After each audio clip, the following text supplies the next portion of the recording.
But Gabriel's calling from DC and wants to know if I have evidence that God doesn't exist. So how you doing, Gabriel? Hi, Matt. How are you? Can you hear me well? Yep, you're fine. Hi. Yeah. So first time calling, so I'm a bit nervous. So if I make a fool out of myself, I apologize in advance. So it's all right. I do it every week. Go ahead. I'm sorry. I just say I do it every week. I make a fool of myself.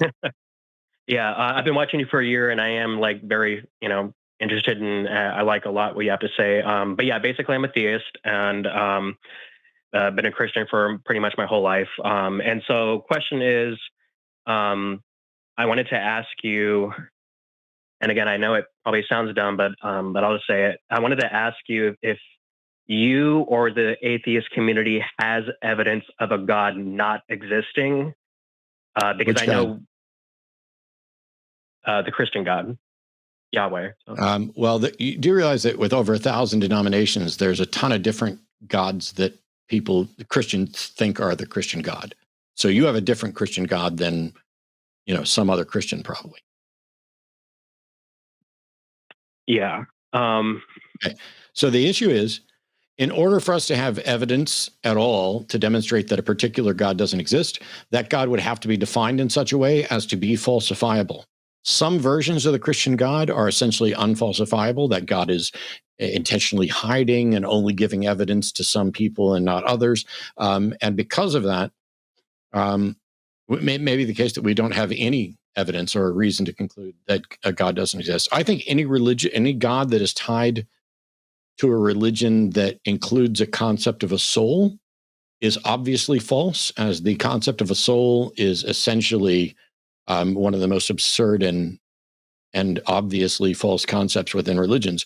But that there could be a Christian version of a God that isn't tied to that or something else. But the burden of proof is on the people who are saying that God's real. It would be very silly to say, oh, I'm going to believe in this God, and then somebody proves that that one doesn't exist. So you go and believe another God, and you keep going until you find a God that they can't disprove. That's not a path to truth or being right. That's just a path to avoid having to actually demonstrate the truth. Right. You could believe almost anything on those premises, in dragons. Can you disprove dragons for me? No, I cannot prove dragons. Not at all. There you go. Prove or disprove. Yeah. And I mean, you've got people like Donovan who called in earlier who thinks that he's a God and I'm a God because we're conscious and we can create realities, even though they're not actually creating realities. So no, depending on the God definition. So here's the full answer to your question. Personally, and considering the atheist community as well, or the secular community at large, there are gods that I think we have demonstrated are inconsistent with the observable, testable facts of reality. Those gods clearly don't exist as presented. So, if somebody says, hey, I believe in a God that keeps the sky pink 24/7, well, the sky's not pink 24/7, so that God is inconsistent with facts of reality, and clearly that God doesn't exist. Now, there may be a God there that the person has just described wrong. But of the various gods that have been proposed, none of them have demonstrated that they are true. We know that they cannot all be true because they are mutually exclusive. And so if you lined up all the gods that haven't been proven, is it better to say, I can't believe in any of them until somebody demonstrates that one of them's real, or to say, I should believe in all of them until they're disproved? I'm going to go with the first one, like what you said. That's where I'm at. And so I don't believe in any God because none of them been demonstrated. It's one thing to say, because if you're going to be intellectually consistent, if you're a Christian in principle, because no one has proved that your Christian God doesn't exist, then if you're going to be intellectually consistent, you would have to believe in all the other gods that people haven't disproved either, right? Right. So that's why I can't do it. I mean, not only when I say I can't do it, I can't disprove necessarily your God, although you could define it and maybe it's falsifiable, but also I can't believe in these proposed gods until the burden of proof has been met. Okay. is it okay if I ask another thing too? And if that's all right. Yeah, go right ahead. Maybe Arden will help me answer. Yeah, sure, no problem. So, okay, correct me if I sound wrong, because like again, I'm just and forgive my nervousness. Glad to be talking to you. I've been watching you for a year, and as I mentioned earlier, so this is pretty cool for me. Um, so I will admit something, and yes, even though I'm a Christian and all that, I have been. So I got like an ebook version of like Richard Dawkins of the God Delusion, and I got it from like the Google Play bookstore, and so I've been like reading a little bit on that. I haven't finished it yet. Been also watching a little bit of Christopher Hitchens, and so I'm new to this, and not that I'm like not that I'm converting, if that's the right word, not converting to atheism. Again, I don't know if that's the right word to use, but I'm dabbling a little bit into it because yes, as I mentioned, I'm a Christian and all that. I am a believer, but there are times where I don't know how to say this, but there are times where I feel like it's okay to question. I'm speaking for myself here. Like it's okay to question something. So what you're describing is the early stages of what some people call deconstruction, where it's not that you're seeking to be an atheist or anything else, but you are finding that the things that you took for granted, the things that you believed seemingly primarily because you were either indoctrinated or all the people around you believed, or you just hadn't really questioned it properly. And you're like, hey, it should be okay to question. Bertrand Russell's famous quotation, it is a wise thing now and again to place a question mark on things you have long taken for granted. And so you're in this process of asking questions. And my thing, that's exactly where I was a couple decades ago. And my thought was, if God gave me a brain and gave me good standards of evidence so that I can learn the difference between what's likely to be true and what's likely to be false, and make sure that I am honest and rigorous in the application of that, then no God and no true thing has any possible objection to being questioned. Because a God has nothing to fear from inquiry, and neither does the truth. And so if there was a God that was going to punish someone for asking questions or doubting, maybe that God exists, but that wouldn't be certainly not a good God. And when you look at the things within the Bible, within the Quran, and these various different religious models that are appealing to the masses, the one thing that they're lacking isn't community. They're not lacking community. They're not lacking comfort. They're lacking evidence that their claims are actually true. And it seems weird to me that maybe you'll find it, but that you're a sincere believer, and God could absolutely resolve your doubts or concerns. God could absolutely provide evidence to convince you, and God could absolutely let you know what the answers to your questions are. And yet I'm going to bet that doesn't happen, because I have yet to meet anyone who's affirmed that this actually does happen in the way that we would expect.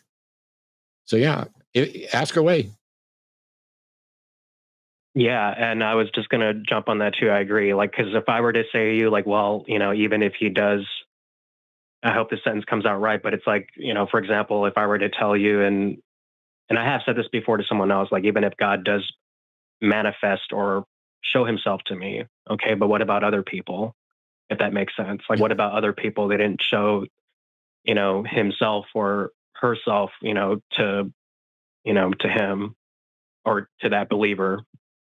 But and I guess the other thing that I have, and apologies that I'm getting off the main question here about the proof and of God.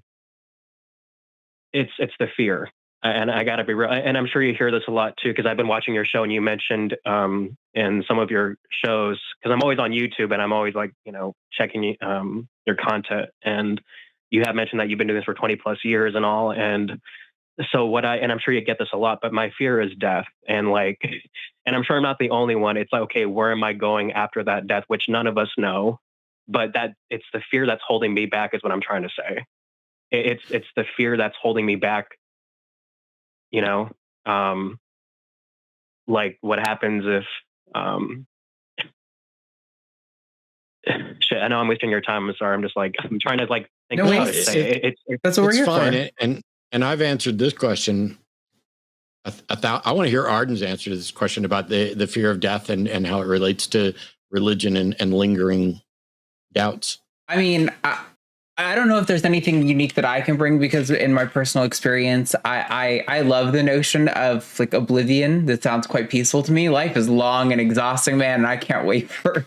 Not like I'm in a rush. Life is good. I want to continue living, but man, when it's over, like oblivion sounds like the way to go to me.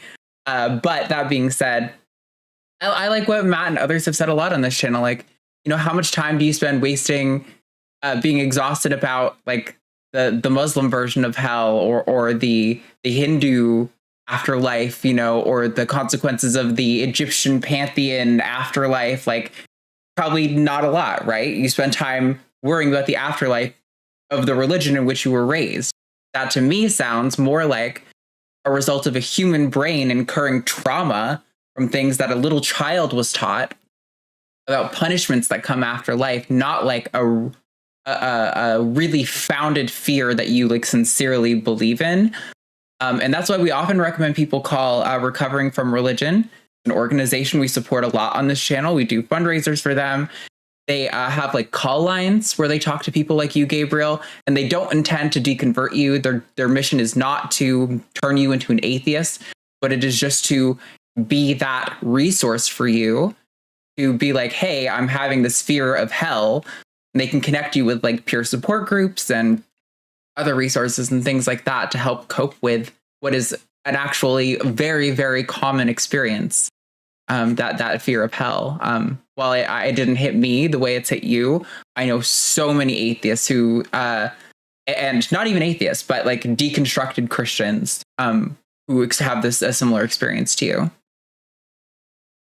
Yeah, I'll definitely check that out if there's like links and all that. There probably is a link in your description. Yeah. I'll check it out.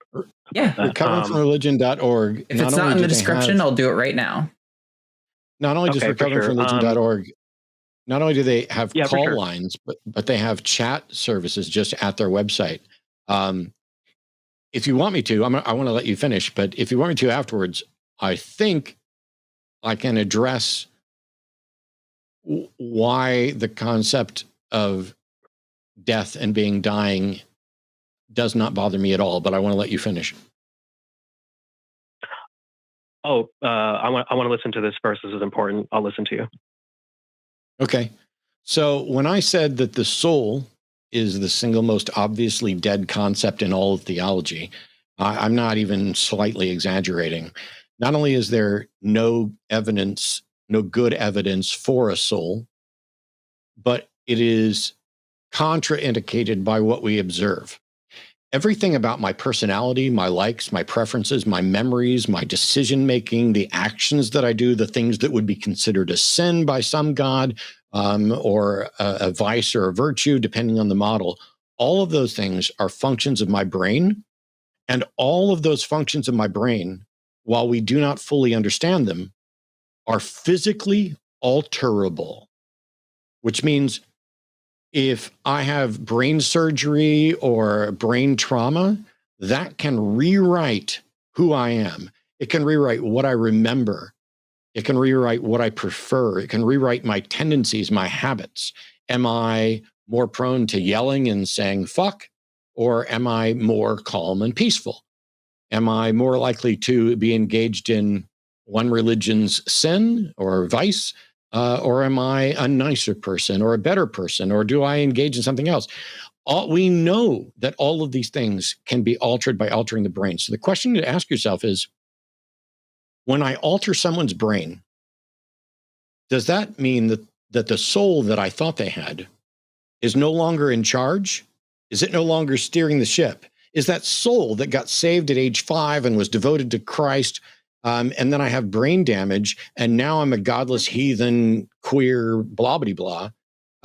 Is that soul just still in there somewhere, but unable to drive the ship? Because if that's the case, if there's a soul in here that's not steering, then what it means is neither me nor you can tell when someone's soul is actually driving the ship. And it means that someone without a soul or without a soul steering is indistinguishable from somebody else. And once you have a scenario where the existence of a soul and the non-existence of a soul are functionally identical, and everything that we used to attribute to a soul is an identifiable part of the brain, then the only thing that's left for the soul is to somehow be something that can exist outside of the body. And there's zero demonstration of any soul or even any mind or thought absent a body. And so if the religions all hinge on the essence of me escaping my body and going on to exist somewhere else, how can you square that with the essence of me is 100% my brain and is 100% physically alterable?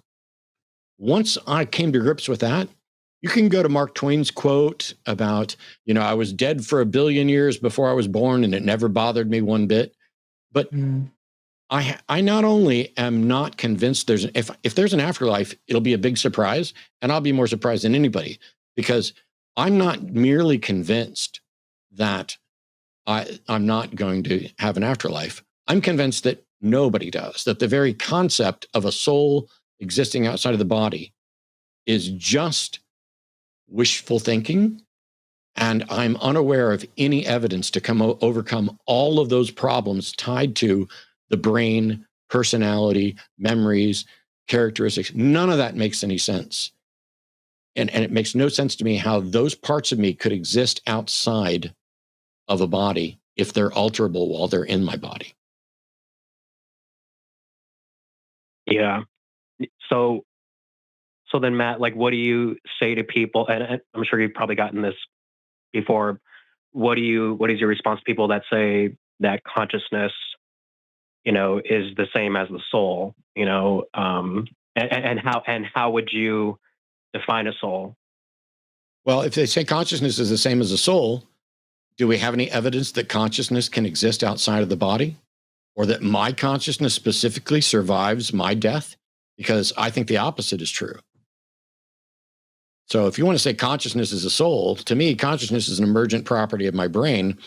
But to whatever extent I'm conscious, that appears by all the evidence to end at my death. What reason does anyone have to think my consciousness could survive my death? So then back to the soul thing.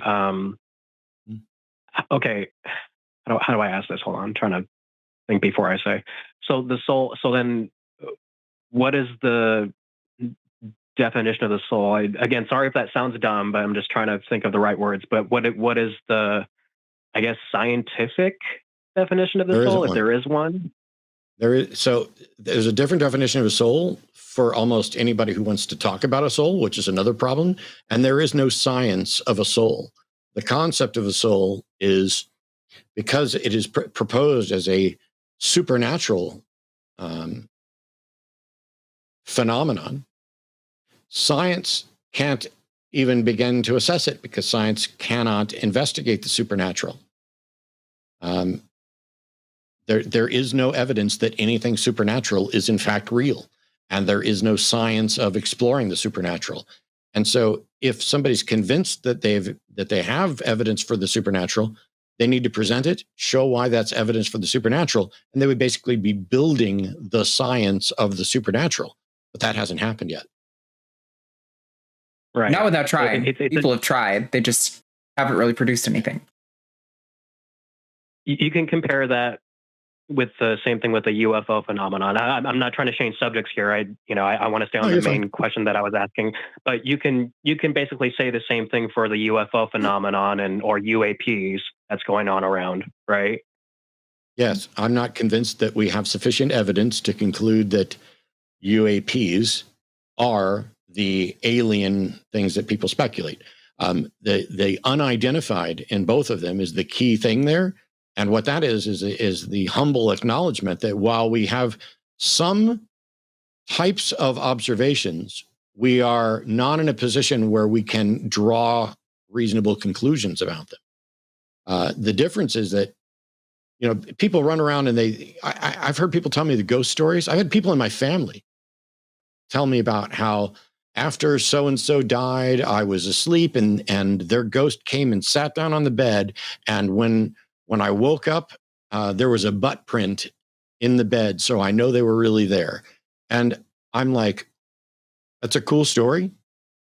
However, if you're asleep, you're already in a position where everything that you see and interact with and the conclusions you make are suspect at best.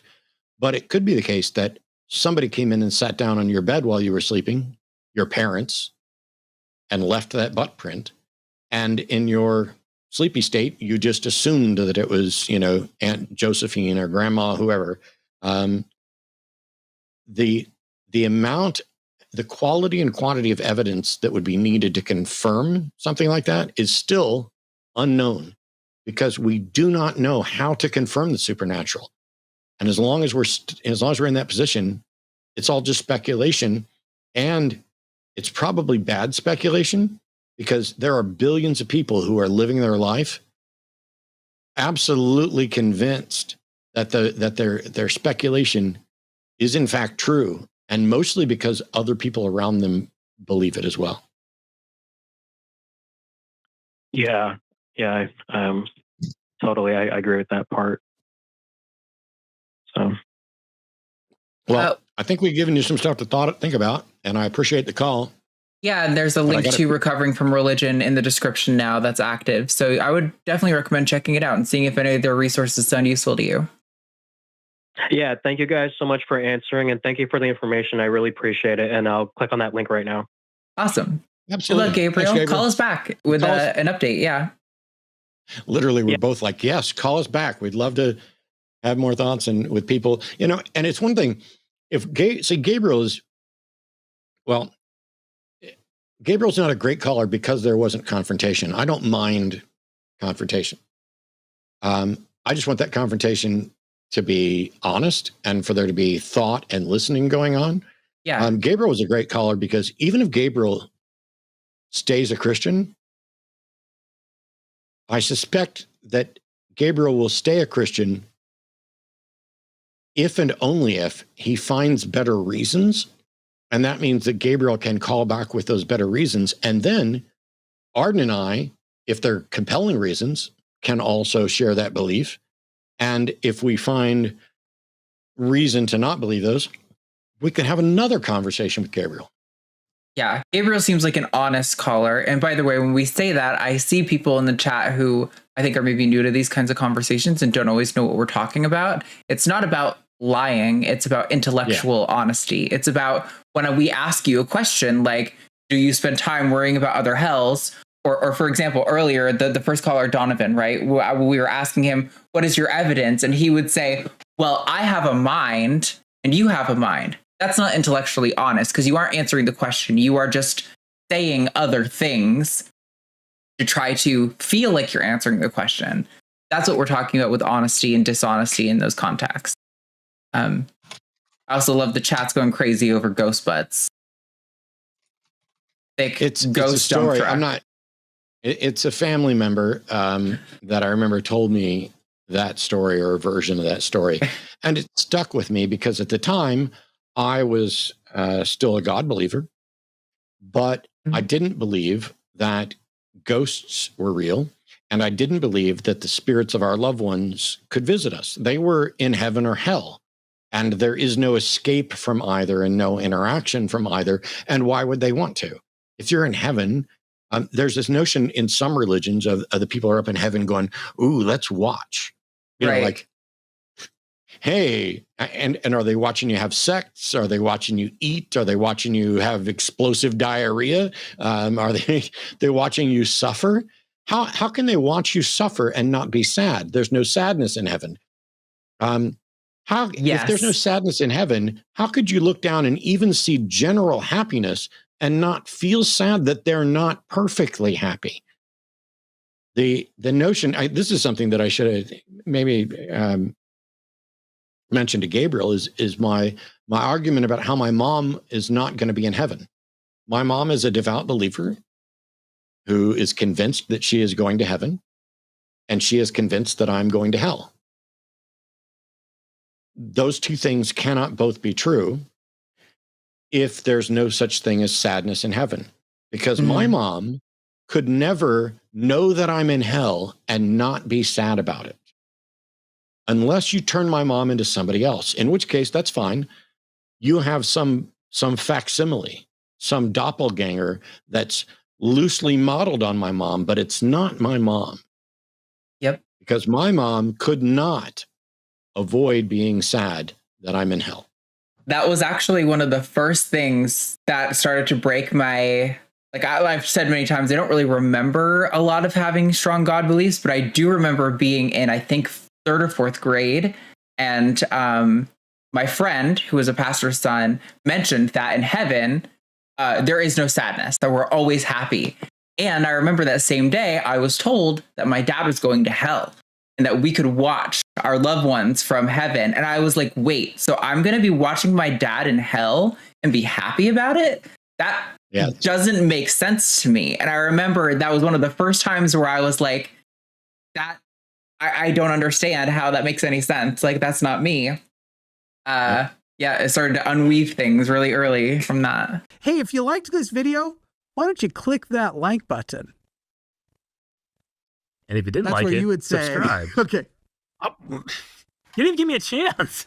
There was such a long pause. What are you on speed or All right, let's something? I barely had a Let's chance. try again. Hey, I hope you liked. Hey, I hope you. Hey there. I hope you liked that clip. Hey, I hope you liked that clipper just now, the one that you just watched with your eyes. If you did like it, why don't you click that like button? And if you didn't like it, tell Jimmy to go fuck himself. Hey, I hope you liked that clip right now. If you did like it, why don't you hit that like button? And if you didn't like it, go ahead and subscribe anyway.